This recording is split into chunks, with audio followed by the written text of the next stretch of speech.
Hi everyone, this is Mari Craig, and you're listening to the Small Steps to Wellness show, a podcast where we discuss how we can achieve more wellness in our lives one small step at a time. For the past 6 odd years, I've taken a special interest in nutrition and I've changed the diet of my family on its head. But as I've dived deeper into the world of nutrition, I have learned that health is so much more than just what we put on our plate.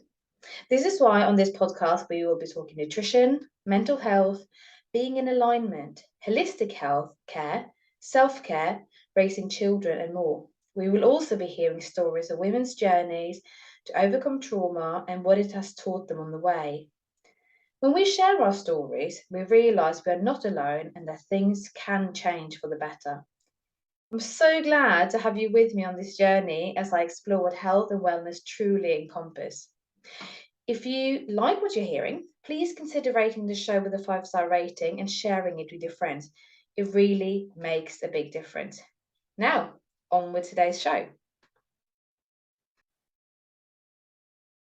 Hello and welcome to the Small Steps to Wellness show with me, your host, Mari Craig, where we are discussing how we can achieve more wellness in our lives, one small step at a time.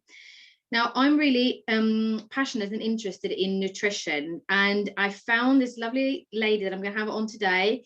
Her name is Amie, and she's a qualified nutritional therapist. She's a breastfeeding peer supporter, and she's an advocate for infant health and nutrition. Now, Amie was talking quite a bit about artificial sweeteners on Instagram, and I messaged her and I said, Amie, I would love for you to come on to the podcast and talk about this, because I think this is a topic that a lot of us don't know enough about, because all we hear about is how bad sugar is. And Amie said, yeah, let's have a chat and see if we have anything to talk about. And I think we do. So welcome to the show, Amie. Hello, thank you for having me. Yeah, thanks for being on. And I should actually say to those of you who are listening that we both have sort of kids, hopefully not interrupting us today. I've got builders in the house, so this may or may not go really, really well. We shall see. But I'm really glad to have you here, because I've only the last few years become aware of artificial sweeteners and how they're being used more and more and more, especially in kids' food. But before that, I think I was sort of willy-nilly giving my children, I don't know, fruit shoots and the things, thinking that it wasn't so bad. So where is your interest in this come from? Because I should also say you're a mum to a 5-year-old and a 20-year-old. So you've got two girls just like me. And so yeah, is that where that came from, the interest in artificial sweeteners? And is it coming from your training? Well, a little bit of both, if I'm honest. Yeah. I think being a mum, and you see it everywhere, don't you? You see these little drinks in the bottles and things like that. And then yes, we definitely learned about it in my training, and we didn't really spend much time on it, if I'm honest, because it was I didn't train as a infant, and child's nutritional therapist. It was more actually focusing on adults. So we only skimmed across it, if I'm honest, because you just tell people not to eat them, and as an adult they get that, don't they? We didn't really spend much time on it. But then halfway through my course I had my first daughter, and again probably didn't pay too much attention to it, or I was aware that they were not good for us, but didn't really realize that I'd have this constant battle all the time when my little girl grew up to be an age where she could see what other people were doing and ask for the same things. So I think that's where it came from, really, when she was probably about 2, and would start wanting what all her peers had. And whenever we're out at a restaurant with anybody else for dinner, or a kids soft play centre, then that's just what you see all the time. So I always just had to make sure that I was prepped with an alternative, but I'm sure we'll talk about alternatives and things later. But yeah, that's where it came from, really, the interest in it. Yeah, no, we definitely will talk about alternatives, because it's all well and good, I think, to sit here and go, we shouldn't be doing X, Y, Z, but we need to come up with alternatives. Because it's like you say, first of all, I think what we should be maybe having a chat about is why we should try to limit our consumption of artificial sweetness. I think it's probably unrealistic to think that we can completely eliminate it. And what's the deal? Because my eldest daughter is 9.5, and she said to me, but so mummy, is it diet drinks or full sugar drinks? What's the worst? you know, what should I be choosing if I had to choose something? So because we're all being now brought up to think sugar is really bad for us, right? Because finally the world has realized that we're consuming too much sugar.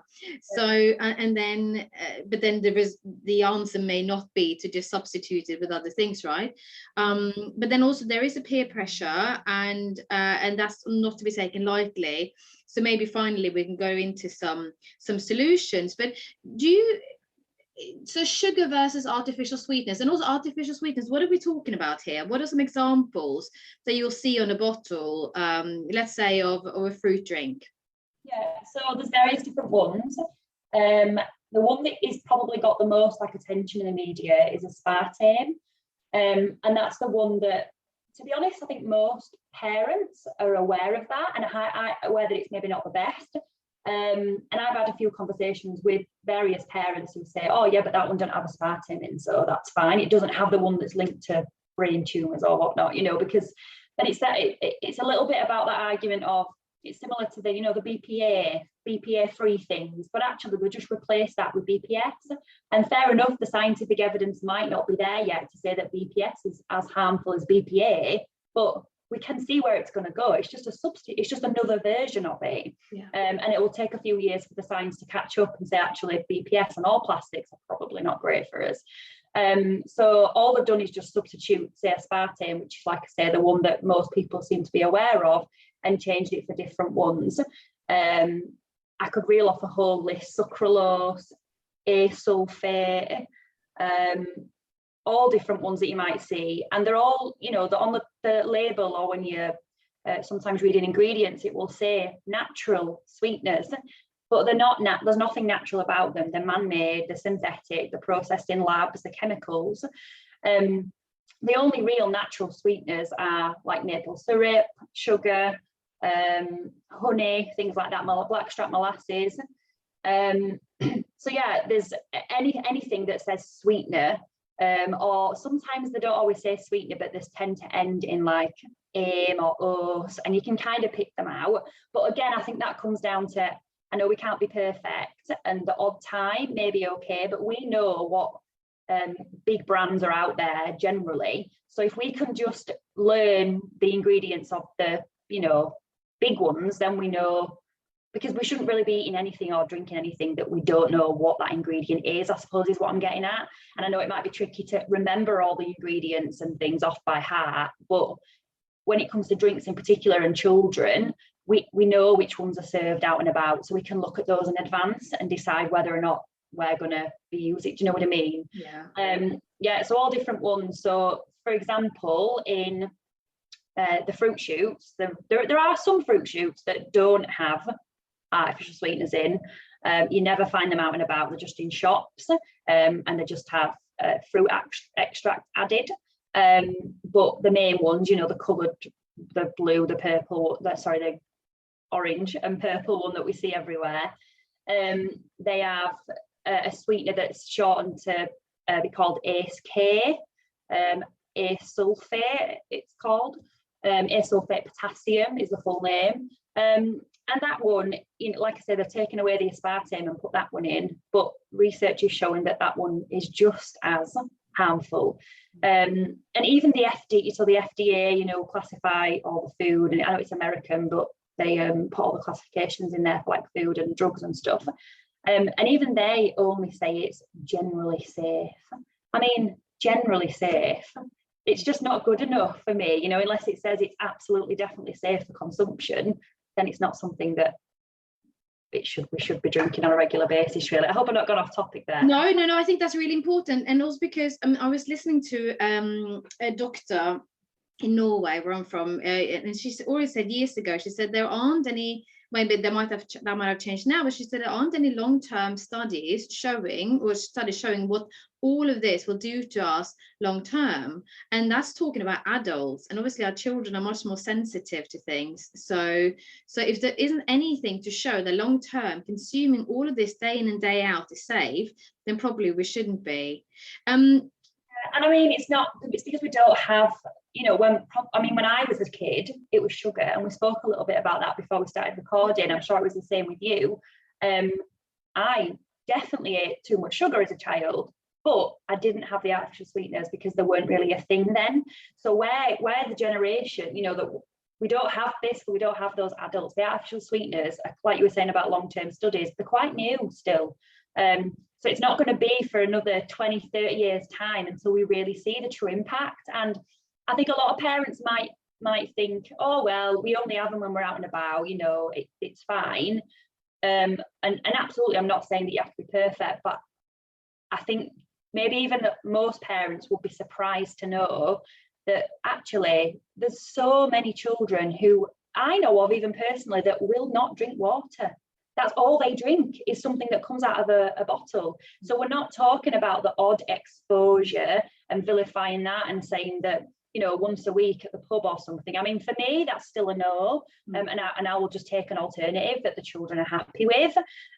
But we're not saying that that's like, oh God, you're the worst parent in the world if they have a fruit shoot every week. But it's about, I suppose, really just bringing that awareness to the fact that some children drink these day in, day out, all day long, and that's all they drink.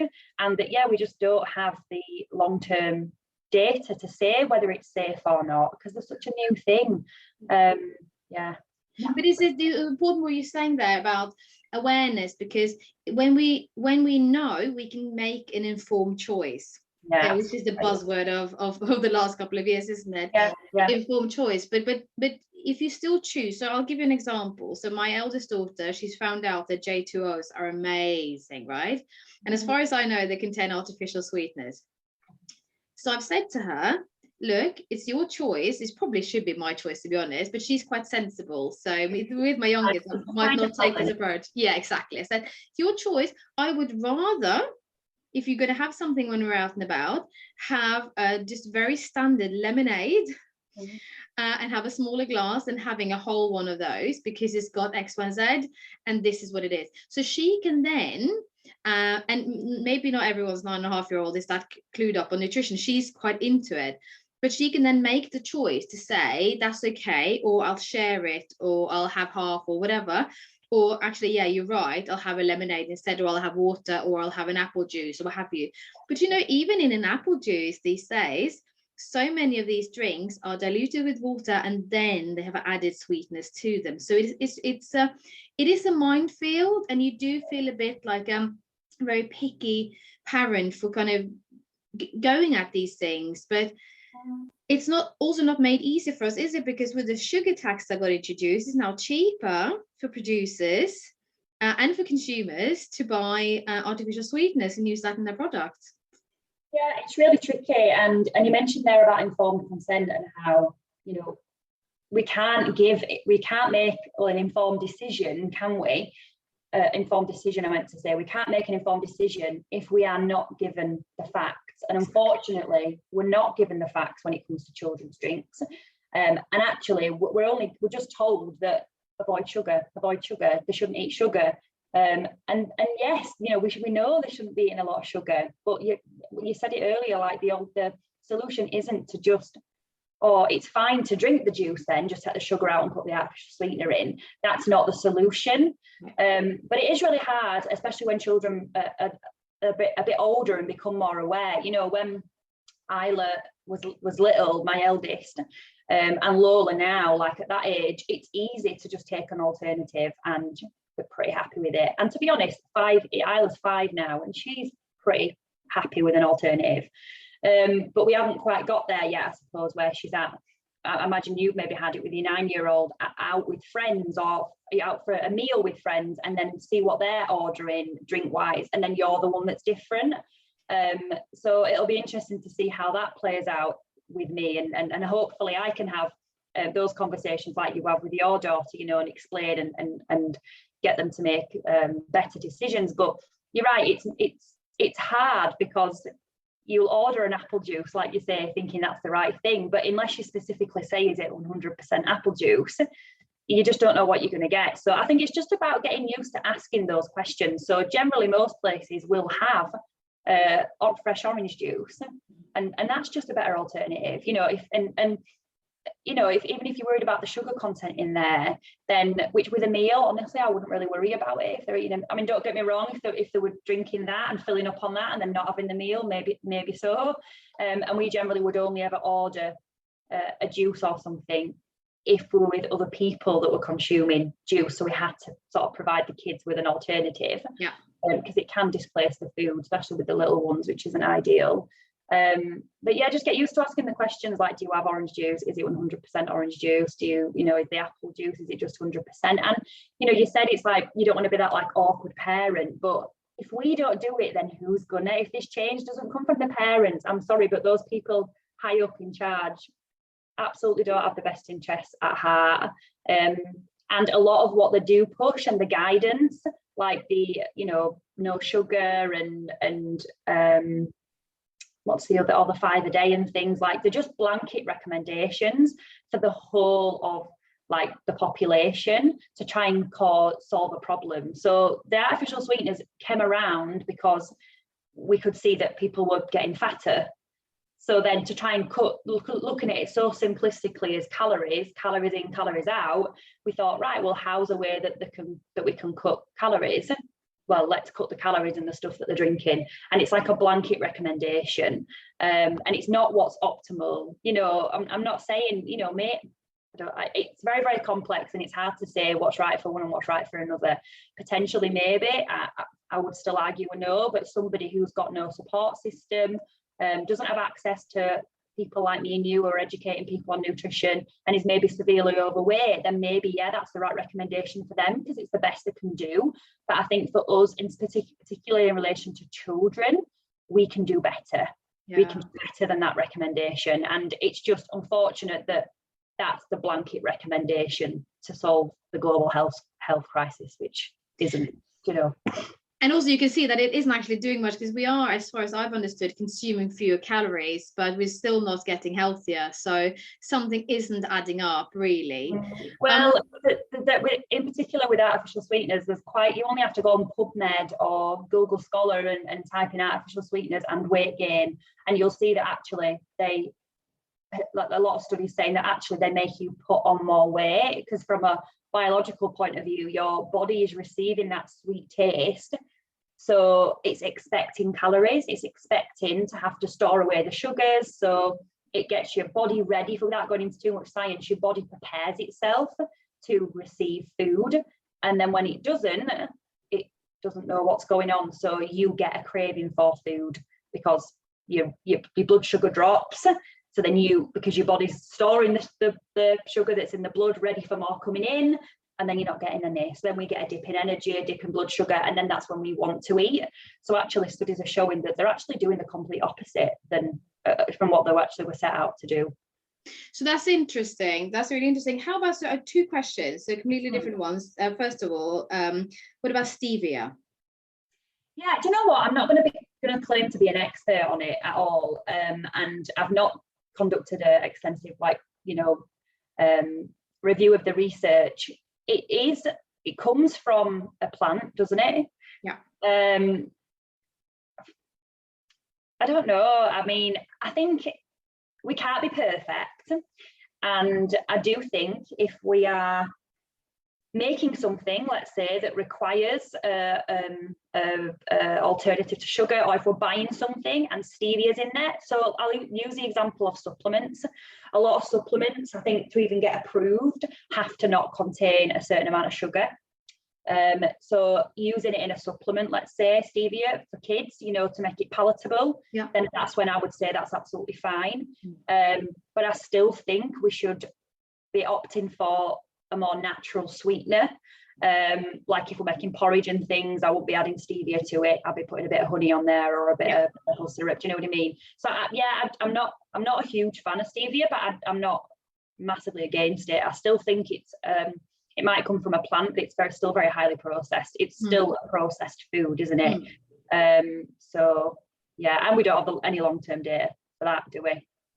No, I'm unsure myself, but it's definitely one, because that's the one, as far as I've been taught, that is, if you're going to have anything as an alternative, that's one of the better alternatives to be having. But as you say, maybe the main thing to look out for is just cutting down on your sugar content altogether. The other thing I was going to ask you is, so we know that artificial sweeteners, from studies, they've shown that they're not actually helping you reduce weight really, but what are the potential long-term health implications of artificial sweeteners? Because why should we? What have studies shown so far?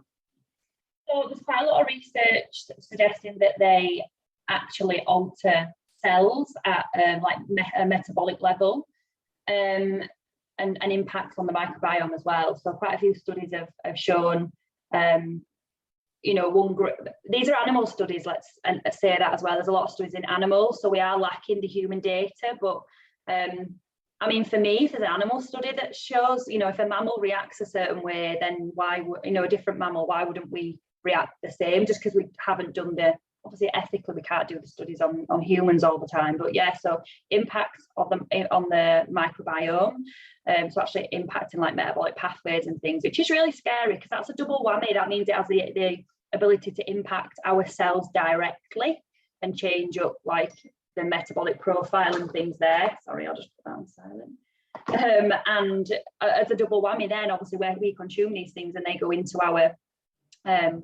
stomach, into our gut, so they're also going to interact with the cells of the bacteria in there, and alter those and alter the makeup of our microbiome. And I'm sure, well, a lot of people who might listen to this already have an interest in health, and they've probably heard a lot about the microbiome and how important it is for health. So that's just another thing that can damage a microbiome. Now, specifically when we're talking about children, you know, that is huge because we have a real key window of development for the microbiome. We used to think up to age 2, but essentially now sort of up to age 3 when it's really malleable, and we can make sure we protect it as much as possible. We can modify it later on by like taking probiotics and stuff, but only to an extent. It's definitely better getting the foundation built. So there's so many things that come at us today that can damage our microbiome, right, literally from birth, you know. So this is just another thing that assaults it. So that should be enough of a reason to avoid them, especially in young children, in my opinion. And also just about like our perception of taste. So we know that there's like a taste window, and as a child we're developing our palate, and artificial sweeteners are, I mean, some of them are up to 3,000 times sweeter than sugar, and fair enough, you know, we would use less of them, but they're still, I mean, we mentioned earlier before we started recording about the rocks juice and how you made one, and that's like it's a proper, I'm just going to mention it for those who are listening, it's a cordial that you dilute, but it's made with real fruit and sugar and like raw cane sugar. So nice. It's yummy, but if you put that next to Robinson's dilute, it tastes completely different. It's a different sweet taste.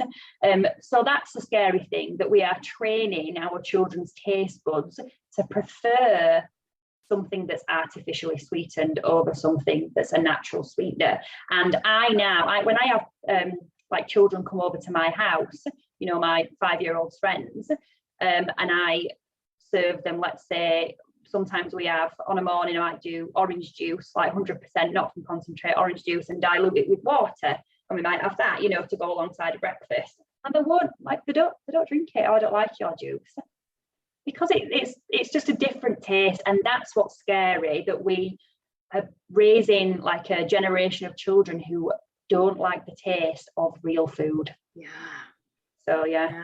Scary. It's an interesting one, that, isn't it? I mean, it does taste. I said I made rocks for some children yesterday, and they were like, "This is really delicious," and I was so pleased. But also, one kid was like, "No, I'm not having this." Really? And but then his parent was like, "Oh, but it's so nice." I'm like, "Yeah, because this is the real stuff, isn't it?" But yeah, we do. Probably as adults. Sorry, I interrupted you there. No, go for it. I think we're lucky as adults because we've not had we weren't given them, you know, at 2, 3, 4 years old, and so we think it's nice because we've not had our taste buds altered. But to a 5-year-old now that's only ever drunk artificial sweeteners, no wonder they don't like the real stuff, because that's not it to them. It's foreign, you know, and that's why we develop taste perception and things. It's biologically and evolutionary. It's to keep us safe. So if we're, you know, tasting something that doesn't feel safe to us, like biologically, our body's going to say, don't have it, you know.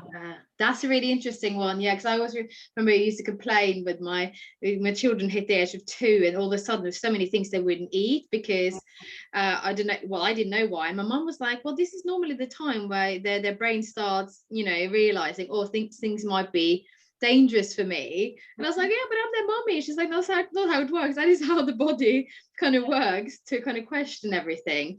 But a couple of things I picked up on what you were saying about the studies that are done on animals, and correct me if I'm wrong, but from what I've understood, studies done on animals are enough to approve additives in food. I'm not sure, to be honest. As far as I've understood, that is the case. But then the animal studies should also be, I'd say, enough to say maybe we shouldn't be having this. So that's an interesting one. And just so that listeners are clear, so that they understand what we're talking about when we're talking about the microbiome, is literally the gut bacteria. And all the bacteria, all the good ones that live in our intestines, that's what we need to be concerned with. So, for example, the most common one, I guess we all know about, is if you've had antibiotics, you kill off all the bad bacteria, but also quite a lot of good ones go. And more research is showing the importance of gut bacteria for everything from mental health to metabolic health to immune health to so much stuff. And so I guess we shouldn't be surprised, I guess, that we are struggling with so many chronic illnesses, especially in the Western world, when we look at the stuff we're consuming, right? Absolutely, and especially in children, you know. Yeah. Like even things like eczema, can be linked back to a dysregulated microbiome and dysbiosis. So yeah, absolutely. And in my opinion, no illness is separate from the gut. They're all very connected. So yeah, it's really, really scary that we are, because this isn't just, we're not just talking about the one thing that might harm the microbiome. You know, I could probably pick 10 out straight away, just, you know, thinking about, like you say, antibiotics, the way that somebody's born, where they're born, who holds them first, you know, and then we're sort of, especially after post-COVID time, we're sort of told that we need to antibacterial everything, these awful hand gels, and these children in particular, you know, that were born like pandemic stage, and we're just bombarded, you know, with all these killing. We want to kill everything. A lot of parents use that Milton spray on the toys and stuff, like, you know, babies' teethers. Instead of just washing them in soap and water, we're told that we can just use this antibacterial spray. But then we think about that, doing that on a teether. What do babies do with toys? Straight in the mouth on teethers, even if it's not a teether, straight in the mouth. So even baby bottles, you know, if we're bottle feeding and we're using sterilizing water and things, that putting dummies in sterilizing water and passing it straight out to baby in the mouth, like there's so many assaults, even from things that we're breathing in the air, and, you know, pesticides and things, like all impact. We could do a whole episode on the microbiome and what impacts it. Oh, it's so fascinating. How we can make it flourish. But I suppose my point is that this is just another thing. My artificial sweetness is another way that we can impact our gut and the makeup of the bacteria and how they function. And that's not something that we should be taking lightly at all. No, I completely agree with you. And I think moving on to kind of what opportunities we have, I think maybe first what we should be talking about or should be looking at is just reducing overall what we are consuming and looking at alternatives. And it is tricky, because if you are trying to be a health conscious parent, well, first of all, this might be that a lot of people listen to this and they go, I had no idea. I've just been buying whatever, you know, even Ribena now has artificial sweetness in it. It's probably because it's cheaper, because of the sugar tax, right? Yeah. So a lot of these parents had no idea, and I didn't know until a few years back. I mean, the amount of fruit shoots my youngest had, or the amount of whatever she had, because I didn't actually know. But when we do know, I guess the first thing to look at is trying to reduce it without being the parent that is always like the no, you can't. So it's tricky to find a balance there. But you've started, I mean, you've been aware of this for a number of years now with your eldest. So what have you done then when you know that I'm going to be in a situation where there's going to be whatever drinks or whatever sweets or whatever at hand? So what is your strategy been? So my strategy for young children is just avoid sugar generally as long as you can until they're aware of it. Obviously when they become aware, and it's definitely been a different experience with me with the second, because they're, you know, you're out in the park, the oldest one wants an ice cream, so then before you know it, the 18-month-old's eating an ice cream and you're like, oh, that would never have happened with the first. But yeah, avoid, that's the general rule, is avoid as long as you can, because that's going to help them not develop that, even if it's sugar, you know, that sweet preference. So just avoid as long as you can. And then alternatives. So like you say, if I know that I'm going somewhere where it's going to be a party, let's say, or even just like, I don't know, you know, out for lunch with friends that have children, and you know that they're going to be given a fruit shoot, I just take an alternative. So I do sometimes buy the fruit shoots that don't have the artificial sweeteners in. And they're like clear ones, but they're not the flavored water. Don't get confused with those. Just check the ingredients. There are some, but I mean, even those don't sit right with me, because then it's the plastic as well and everything. But you pick your poison, I suppose, don't you? Absolutely. So sometimes I do that. Just if it's a case of, because a lot of the time it's the bottle with young children. If they don't know what's in them, they just want like the novelty of the bottle. So I have before as well, if we've been out, bought one and then just emptied it out, rinsed it out and filled it with water, just so we had that bottle, and she was totally happy with like the bottle, same as a friend, not knowing she was drinking something different. So you could just keep one of those bottles, and maybe just switch it out every couple of months, because it's not great to keep using plastic over and over again. So that's an option. And then Isla, for example, she's a little bit older, but if she's going to a party, I will just fill up her, we have like, what are they called? The one green bottle, which is stainless steel water bottle, and I'll just put it. I'll do her some rocks, the cordial, or put her some fresh orange, you know, with water diluted, and I just tell her that that's her drink. But because she doesn't drink that day in day out, she's buzzing that she's got like orange juice in her water bottle. Like, she's loving it, sat there drinking it, and she's quite happy as well. Like, even at parties, she just says, "Oh no, I've got my drink," and she'll just pull it up, and she's happy with it. But I do have conversations with her about it. So just before we started recording, she was in the office, and I said, "Oh, you've got to go because I'm working." And she said, "What about?" I said, "I'm going to speak to a lady about, you know, those drinks that we don't have." And she was like, "Oh yeah, like, because I'm just trying to be like you do with your children, like just try to be open about it." But yeah, so definitely alternatives. So there's a couple of brands. There's the Pips Organic. They do a little juice pouch.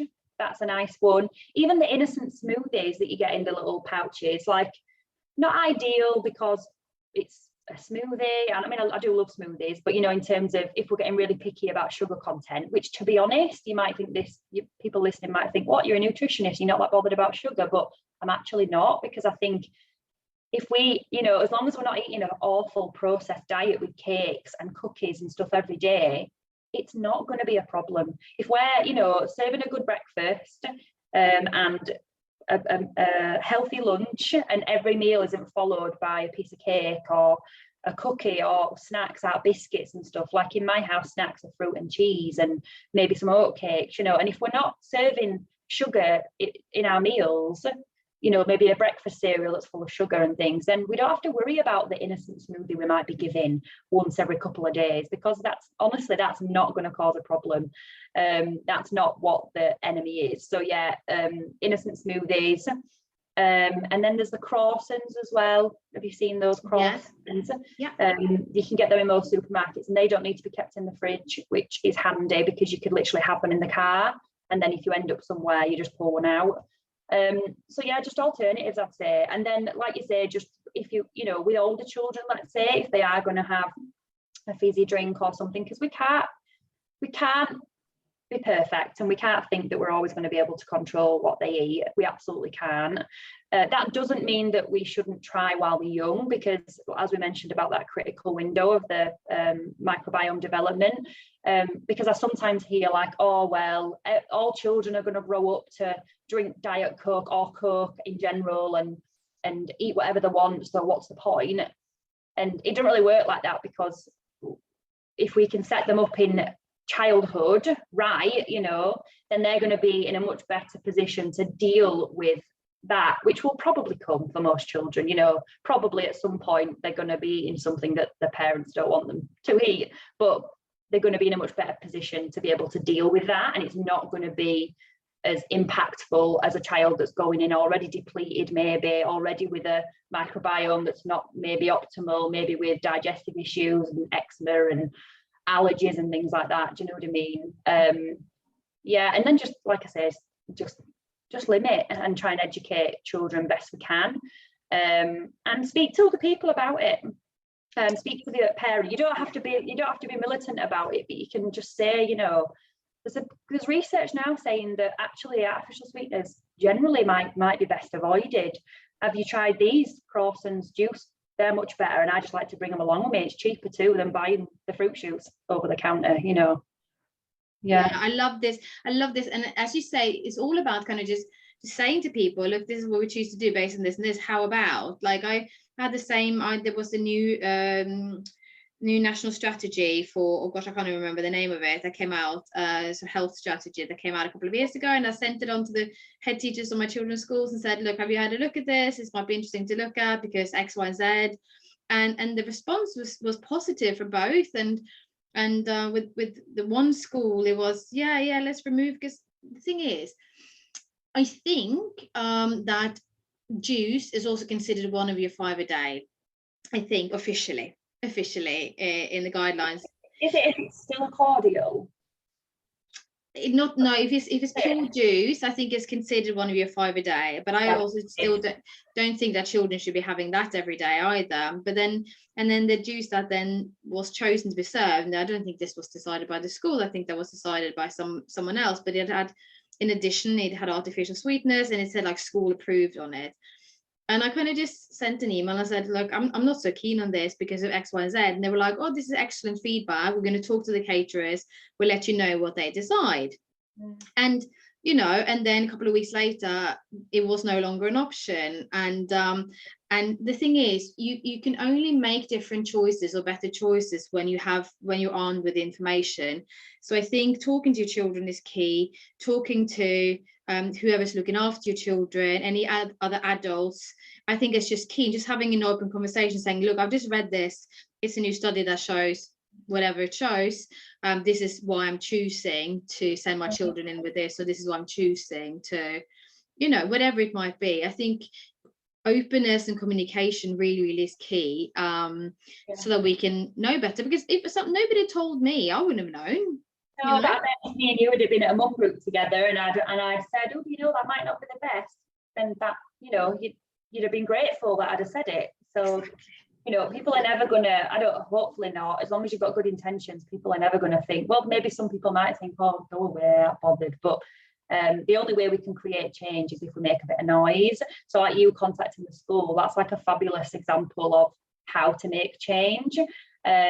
And I've not actually contacted the school in relation specifically to artificial sweeteners, the school my little girls goes to, but I'm actually gonna, because I know we've spoke about an incident before where they were having a disco and they were going to be serving juice, and it was those, awful juices that are like in a thin plastic carton with like a peely lid at the top, and you pop the straw, like an airplane one, yeah, like one of those. So I just sent, I put on the form like she's not to have one, sent it back, but didn't speak to the teacher, and then just told Isla that I'd put her a juice box, like an apple juice in her bag. So I said, when it's the disco, your juice is there, so you won't miss out. But she then, I don't know whether she didn't feel like she could tell the teacher, or if they'd already got to the disco and a bag was somewhere else. I don't know, it's hard when they're only little, isn't it? So she ended up then everybody else having a juice and she didn't have anything. And that's awful, like thinking that happened. But yeah, so I'm definitely, it's on my list. I'm going to speak to the school about it and try and educate them around what's a better option Yeah, and I bet you'll get a really positive response as well. And basically, like I had somebody saying, look, this is really interesting information. Thank you so much for sharing this with me. I'll pass it on to send a link to this podcast, definitely. Yes, exactly. Absolutely. Yeah. Look, this has been so interesting to hear from you, and you're so engaged in it as well. It shines through that you really care about this. And I think we could be doing our children such a service by just gently nudging them to make better choices, because the influence we have over them now, as you say, is so big, so that when they go out and make their own choices, and I'm not saying that my children are getting it right. I picked my daughter up from a party a while ago, and she's like, I had 2 J2Os and 1 fruit shoot, and I was just like, oh my gosh. She said it was delicious. I was like, okay. Yeah. You have to laugh about these things. You have to laugh, because you cannot be perfect. You can't be militant about it. No. You just control what you can control. Yeah, exactly. But I think she probably also thought, oh, this is brilliant, Mommy's not here. But I think mostly now, because when I've said, like, look, lemonade, you like lemonade? Like the San Pellegrino is quite nice. I mean, I know we talked about stevia earlier, and that does have some stevia instead of all the sugar. And as I said, so I guess the verdict is still out. But from what I've learned, stevia is okay. It is. Yeah, I would allow Isla to drink something with stevia in. Yeah. Yeah. And so if I say that this is on the menu, I'd rather you have that instead of the whatever other drinks available, obviously. Then she feels like she's having such a treat. It sounds like we're going out to restaurants all the time. I think that's a really good point you mentioned there. Like, in an ideal world, they'd drink water, and that'd be it. But we're not talking about making the optimal choice all the time. We're talking about what's better than. So a San Pellegrino, better than a fruit shoot. Yeah. Do you know what I mean? And it's about like making that a better than. And I mean, your podcast is all about small steps to achieve better wellness. So a small step is just going up 1 step. So rather than a fruit shoot, choosing something with stevia or something, just a better version. It doesn't have to be perfect. It's just a better than. That's what I always like to say. It's not about cutting out everything. It's choosing a better version. Exactly. And most of the time it's kind of like having the scales tipping slightly in your favor. But it's interesting. So if you go out, for example, you've got other people, mommy, daddy might be having a glass of wine or a beer or whatever, and then you go, yeah, you can have water. So it's good to know that. I struggle with that, I do, if we're having, and a lot of the time, and sometimes it is me, but a lot of the time it's with a half having a beer. And it's hard then to say, oh, well, he's allowed a nice drink, but we're having water. Do you know what I mean? It is hard. It is hard. And yeah, I have an awful problem with Lola, my youngest, because she wants to drink everything, and she don't care whether it's wine or beer. She will guzzle. She wants everything. And a lot of kids, you give them a little taste, and you think they'll be like, oh no, like my eldest will taste a little bit, and be like, no, I don't want it. Not Lola. She will drink anything. So it's really difficult, because if we have a glass of wine or something, she will not rest until she's got something, because she just wants what you've got. Do you know what I mean? So it is really, really difficult. Fair enough, though. Fair enough. Yeah. She sounds like a classic second child that doesn't take no for an answer. I've got one of those myself. Yeah. So, but they'll grow up to be absolutely fine, because they know their own mind. So yeah. Listen, in the show notes, I'm going to put where people can find you. So you're up in Wakefield, but you also work with online clients, and you have lots of experience that you're sharing on your Instagram as well. And I'll put all of that in the show notes. Your website, amienutrition.co.uk, Amie, AMIE. It's been really, really good to talk to you, and just to hear your view on it as well. And just everyone who's listening, just know that it's not about being perfect all the time, because goodness knows, I mean, as I said to people before, I have a sweeter drawer. There's probably lots of junk there that nobody should be touching. But it's about making little choices, or small choices, small steps every day that over time will make a huge difference, right? Yeah. Fab. And on that note, I think you've gone mute. So thank you so much for being on the show, Amie. I think your microphone just is switched off. So I think on that note, thank you so much. And she's back. Oh, I'm back. Sorry, that's strange. Technology. I wish you a fantastic rest of your day. Thank you so much. And let's see if our children are still in one piece on the other side of our study doors. Hey, thank you so much, Amie. And to everyone who is listening, if there's any questions for Amie, I'm sure she'd love to hear from you on Instagram or on our website. If you want to work with her as well, you'll find all the details on those 2 channels. Thank you so much. Thank you. You've been listening to the Small Steps to Wellness show with Mari Craig. I am passionate about helping mums get their energy back through simple nutritional changes, because we know that if mummy is happy, the family is happy. If you would like to connect with me, you can find me on Instagram under @smallstepstowellness, or visit my website smallstepstowellness.info. Speak to you soon.